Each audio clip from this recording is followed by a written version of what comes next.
இன்னைக்கு நம்ம பார்க்க போகிறது நம்மளோட சேவிங் டூல்ல ரொம்பவே முக்கியமான ஒரு டூல் தான் சிசர்.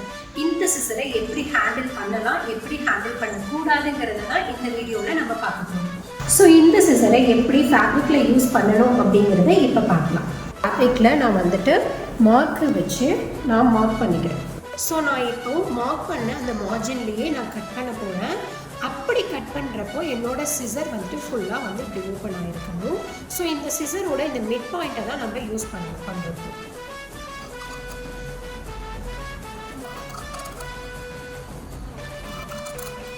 சிசரோட மிட் பாயிண்ட்டை தான் நம்ம யூஸ் பண்ணுறோம். எட்ஜு வரைக்கும் கொண்டு போக கூடாது. ஆக்சுவலி சிசரை எப்படி ஹேண்டில் பண்ணக்கூடாது, அதை எப்படி ஃபேப்ரிக்கில் யூஸ் பண்ணக்கூடாதுங்கிறத இப்போ பார்க்கலாம். நம்மளோட எட்ஜஸ் மட்டும் இப்படி யூஸ் பண்ணி ஹேண்டில் பண்ணக்கூடாது. ஆக்சுவலி நம்ம இந்த சைட் கட் பண்ணியிருக்க பீஸ் பார்த்திங்கன்னா முன்னாடி கட் பண்ண பீஸு. ஸோ பிஃபோர் வீடியோவில் பார்த்துருப்பீங்க. இந்த மாதிரி தான் நம்மளோட ஃபேப்ரிக்கை கட் பண்ணணும். இதுதான் ரைட்டான ஒரு மெத்தட். இந்த மாதிரி கட் பண்ணக்கூடாது, இது ஒரு ராங் மெத்தட். ஏன்னா இந்த மாதிரி கட் பண்ணிங்கன்னா உங்களோட கார்மெண்ட் கரெக்டான ஒரு ஃபினிஷிங் கொடுக்காது.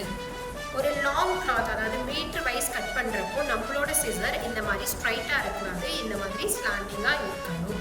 ஓகேங்களா? ஸோ இதை கட் பண்ணுறப்போ ஒன் ஆஃப் தி ஹேண்டை நல்லா இப்படி டைட் பண்ணி வச்சுக்கணும். கிளாத் மேலே நல்லா டைட்டாக வச்சுக்கிட்டு அதுக்கப்புறம் இந்த மாதிரி கட் பண்ணணும். இந்த மாதிரி கட் பண்ணுறப்போ மிட் ஆஃப் தி சிசரை தான் யூஸ் பண்ணணும், எட்ஜை யூஸ் பண்ணக்கூடாது.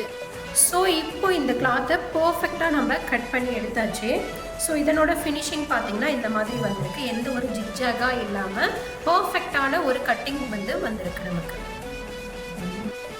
ஸோ சிசரை எப்படி ஃபோல்டிங்கில் யூஸ் பண்ணக்கூடாதுங்கிறத இப்போ பார்க்கலாம். அதாவது நம்மளோட எட்ஜஸ் மட்டும் வச்சு நீங்கள் கட் பண்ணக்கூடாது. இந்த மாதிரி இது டேர் பண்ணுறதா இருந்தாலும் இந்த மாதிரி எட்ஜஸ் மட்டும் வச்சு பண்ணிங்கன்னா நம்மளோட சிசரும் அந்த கிளாத்தும் கரெக்டாக ஹேண்டில் பண்ணாதனால நமக்கு ஃபினிஷிங் நல்ல ஒரு ஃபினிஷிங் தராது. ஸோ லுக்கும் நல்லா இருக்காது. ஸோ இந்த மாதிரி டிப்ஸ் அண்ட் ட்ரிக்ஸ்க்காக நம்ம பேஜை மறக்காமல் சப்ஸ்கிரைப் பண்ணிக்கோங்க.